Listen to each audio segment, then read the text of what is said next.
Hello my peculiars and welcome back or welcome to my peculiar corner. If you are new here, my name is Andy and here we are at yet another magical encounter. I hope you are doing well and I hope you are enjoying the good weather. At least here in the Czech Republic it's been amazing for the last couple of days. 15 degrees, so definitely spring is on the way. My first flower, a daffodil in my herbology corner, future herbology. For now it's just on my window seal, but it's going to be a nicely done with herbology corner, just bloomed, so I'm very happy about that. And I hope that the good weather treats you well as well wherever you are on the planet. Anyway, this week we are going to go back to our ology series and we are going to explore and learn how to track and tame dragons with the Dragonology tracking and taming dragons by, of course, Dr. Ernest Drake, a guide for beginners. This one is again a pocket-sized book, I would say, and it's the same as the baby dragons. If you remember 2 weeks ago, we watched that video, and if you're new here, just go in the ology series in my playlist called ology series and you are going to discover there all the books from the ology series, which you know I love very much. But without further ado, let's crack on with the show.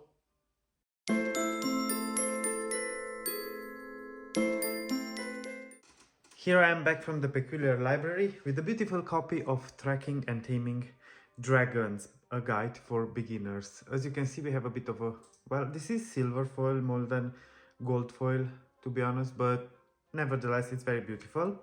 And here we have Dragonology, Tracking and Taming Dragons, a guide for beginners. Whether you live near the pine forests of Northern Europe or the jungles of Central America, Tracking and Taming Dragons will give you the knowledge you need to head out into the wilds on the trail of your favorite beasts. And when you have found the dragon, you will be able to tame it if necessary and take it to a new location where it can start a happy new life.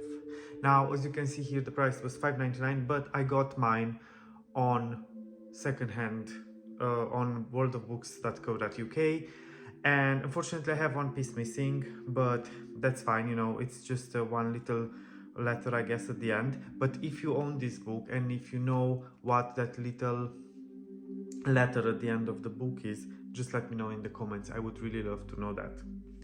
But now let's dive into the book. It starts with a nice note here. May 29th, 1860, Bodmin.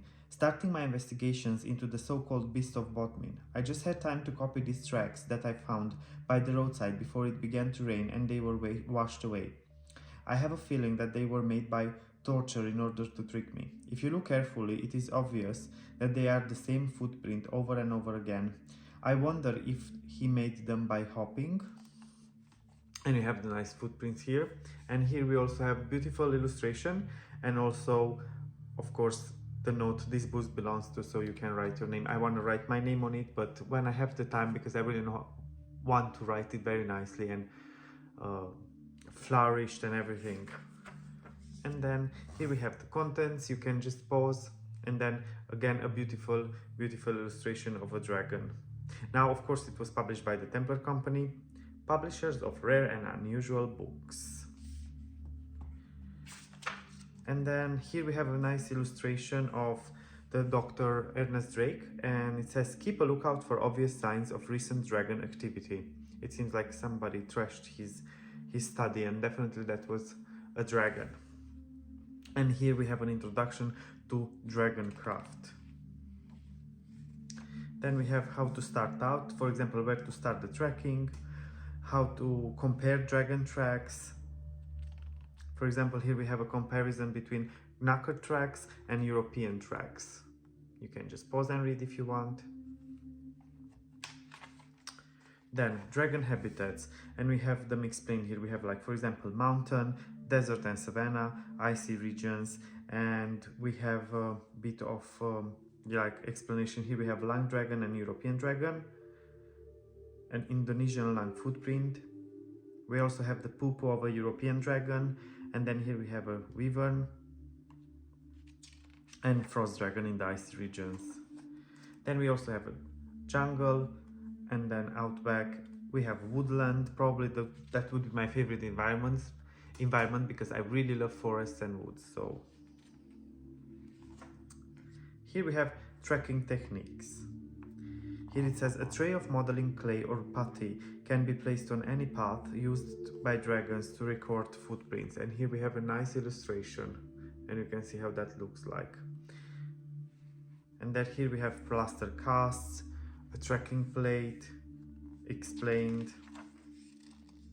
Then we have other animal tracks. It really teaches you, again, educative, as we are very, accustomed with the ology books. They are very educational. So here we have footprints of a bear, crow, moose, elephant, otter, and a dog. Then we have a trekking camp, advanced trekking equipment, and we have a Dr. Ernest Drake here with all the equipment he has, and you can just pause and read what each device is. Then we have approaching wild dragons, and here it says one useful method of approaching dragons involves the use of a dragon dummy costume, such as the one shown on the left. Be sure that your actions mimic those of a real dragon, or your encounter may be brought to a fiery end. And here we have an SASD note. While the tracking techniques outlined in this book may be practiced by anyone, the techniques outlined in the rest of the book are provided for information only. Make sure that you catch or train a dragon only in cases of actual need. And here it says how to catch a dragon. And we have lobster pot traps. Then we have learning to train the dragons, training baby dragons, training adult dragons.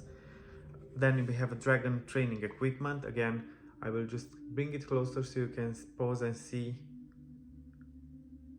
Then we have a secure refugee here. And it says let the dragon calm down before resuming training. Then we have mistreatment of dragons and good reasons to train dragons. And we have beautiful illustrations. A training regime. Expect repeated maulings, especially during the early stages of a dragon's training. Here it says rewards, not punishments, perfecting your technique. Here it says, for example, if a dragon disobeys you, say no and make a firm gesture with your hand. It is, however, best to do this wearing crocodile skin gloves. And here we have dragon training case studies. Phineas Fix Freak Fair. And it's about how they released a dragon. Obviously, we have even a ticket to Phineas Fix Freak Fair. As you can see, this is Phineas here, and he's not behaving that nicely with the dragon. Then we have dragon training case studies, Operation Flame. These are again little stories that we are going to definitely explore in more depth in one of my future videos. Here we have Save All Dragons, You Can Help. Then we have Appendix 1, Dragon Whispering. And here we have some rhymes. I will bring it closer, you can always just pause and read them. Then we have Appendix 2, a tracking journal. This is very nicely done. It's an example of how to track when you meet a dragon on your adventures in the forest or wherever you are. And actually they added some extra space for you to add, but the person that had this before, probably a child I would say, already added some information. But I find it so nice, like, it says here that on the 16th of August 2008, they saw cockatrice in Tobermory, Scotland. The age of the dragon was 4. And the first sighting was in 2004, and the activity of the dragon was eating. Now, of course, you can multiply this and you can make your own journal and just start tracking all the dragons you might see on your adventures. And here we have an afterword. Remember that while tracking dragons is an enjoyable pursuit that can teach you a great deal about these noble creatures, taming them is another matter. As ever, I feel compelled to remind all students of Dragonology that their main goal must remain the conservation and protection not only of dragons, but of all the magnificent creatures of the earth. Ernest Drake. And a beautiful illustration that it's a bit burnt of a dragon.